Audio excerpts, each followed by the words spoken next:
Hello. तो हम अब next question number 3, rate constant of a chemical reaction is 1.72 into 10⁻⁻⁴ second inverse, calculate the order of reaction. देखो ये जो question लिया गया है केमिकल काइनेटिक चैप्टर से लिया गया है, और केमिकल काइनेटिक चैप्टर है जो आपके चैप्टर नंबर 3 है, ठीक है। अब मैं इसका सॉल्यूशन करवा देता हूँ। वैसे देखा जाए तो इसका सॉल्यूशन एक लाइन में एक आंसर में है, सिंपल सा है, साफ साफ दिख रहा है यहाँ पर 1.72 into 10⁻⁴ second inverse. Second inverse मतलब सीधा सीधा। अब ये आपसे पूछ रहा है calculate the order of reaction, second inverse मतलब इसका आंसर आएगा फर्स्ट ऑर्डर ऑफ रिएक्शन, कि ये भैया फर्स्ट ऑर्डर की रिएक्शन है। बट गया हमारे दिमाग से ऊपर। जिनको आता है बहुत अच्छी बात है, उनके लिए रिवीजन समझ लो आप, लेकिन जिनको नहीं आता है उनके लिए गया फर्स्ट ऑर्डर की रिएक्शन। मैं आपको समझा देता हूं पहले। रेट कांस्टेंट, रेट कांस्टेंट मतलब होता क्या है। सबसे हम पहले रेट कांस्टेंट की बात कर लेते हैं। आप इसे नोट डाउन भी कर सकते हो, ये मैं आपको एक शॉर्ट नोट्स बता रहा हूं। रेट कांस्टेंट का मतलब होता है कि according to law of mass action, भाई according to law of mass action rate depends on concentration of reactant. According to law of mass action, rate depends on concentration of reactant. ज़्यादा बात नहीं करेंगे, सिंपल से बात करेंगे। By rate हम rate is depends, या फिर बोल सकते हैं डायरेक्टली प्रोपोर्शनल टू, सीधे सीधे किसके, रिएक्टेंट की कंसंट्रेशन के। मैं यहाँ लिख देता हूँ रिएक्टेंट की कंसंट्रेशन के डायरेक्टली प्रोपोर्शनल है। इसे एक एग्जांपल लेकर के, एक रिएक्शन लेके समझ लेते हैं। जैसे मान लो मैंने एक रिएक्शन ली, A प्लस B से मिलके मैंने बनाया प्रोडक्ट। यहाँ A का कोई कॉफिशिएंट है, मान के चलो A का कॉफिशिएंट है M1 और B का कोई कॉफिशिएंट है, मान के चलो M2। ये मिलकर के प्रोडक्ट बना रहे हैं।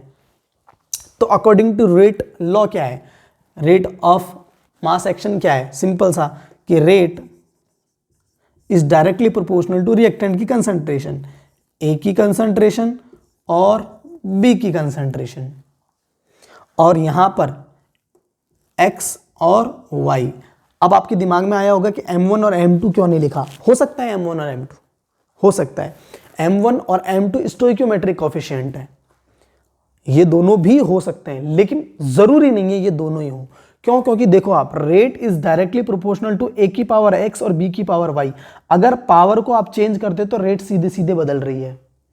किसी भी एक को कांस्टेंट रख के एक को बदलते हो तो भी रेट बदल रही है। मतलब ये दोनों जो टर्म है वो फिक्स नहीं है, ये बदल और इनके बदलने से ये बदल रही है। कहने का मतलब ये एक्सपेरिमेंटल डेटा है कि भाई किसी की इसकी रेट को 2 गुना किया, इसकी रेट को 2 गुना नहीं किया, इसको कांस्टेंट रखा, इसे 2 गुना रखा, तो इस पे क्या इफेक्ट पड़ा, बात आई समझ में।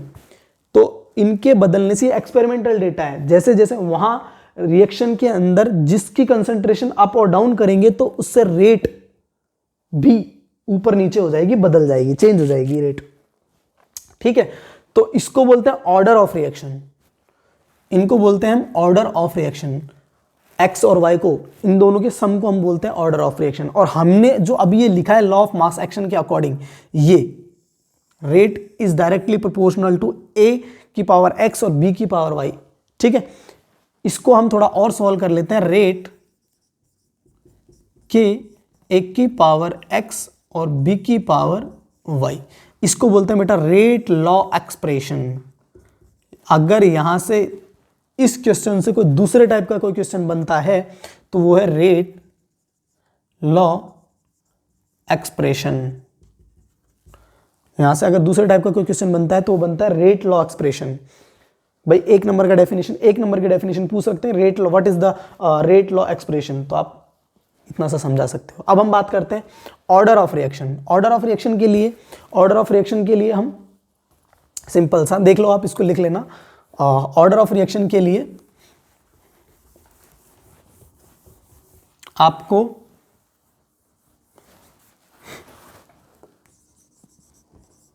ऑर्डर ऑफ रिएक्शन, पहली बात तो ये एक्सपेरिमेंट करने से आती है, एक्सपेरिमेंटल डेटा से आती है ऑर्डर ऑफ रिएक्शन, ठीक है। पहली बात तो ये है। दूसरी बात ये याद रखो, ये फ्रैक्शनल हो सकती है, पॉइंट में हो सकती है, कुछ भी, 0 भी हो सकती है, 1 2 3 कितनी भी हो सकती है ऑर्डर ऑफ रिएक्शन, ठीक है। 2 चीजें मैंने आपको बता दी। अब हम बात करते हैं कैसे। जैसे मैंने अभी लिखा था आपको, रेट के एक की पावर x और b की पावर y, तो रिएक्टेंट की जो पावर होगी, कंसंट्रेशन की जो पावर टर्म्स होगी, उसके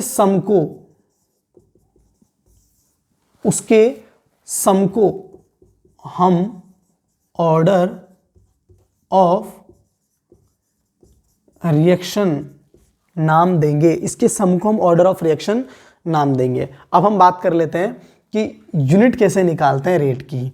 देखो, रेट की यूनिट कैसे निकालते हैं आप सभी को पता है।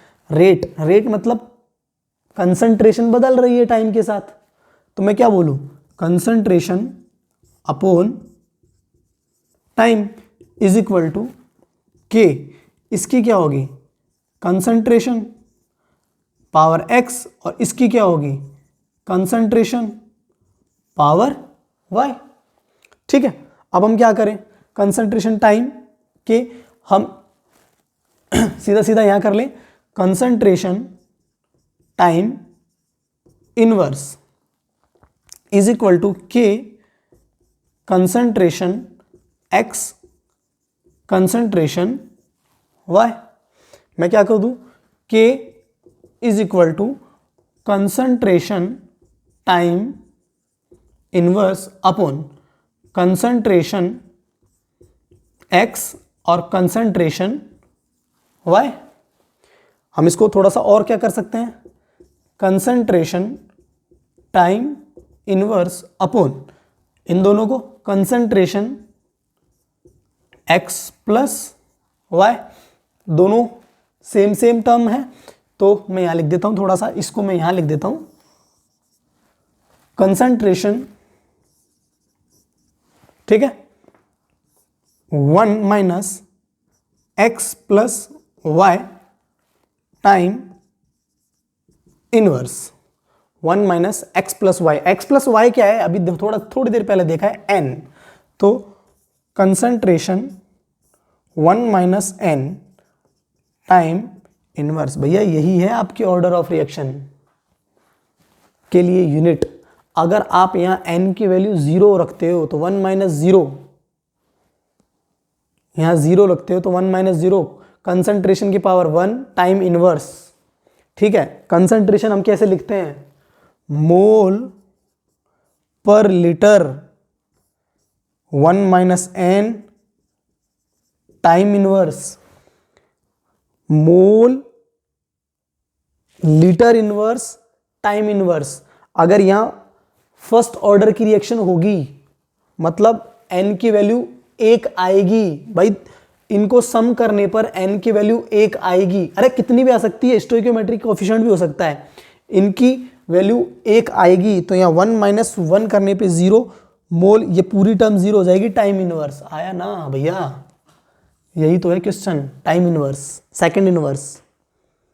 तो ये मैंने आपको सिर्फ एनालिसिस किया है, इसका क्वेश्चन का आंसर सिंपल एक लाइन में था, देखते ही पता लग रहा था सेकंड इनवर्स, लेकिन फिर भी मैंने आपको थोड़ा सा बता दिया।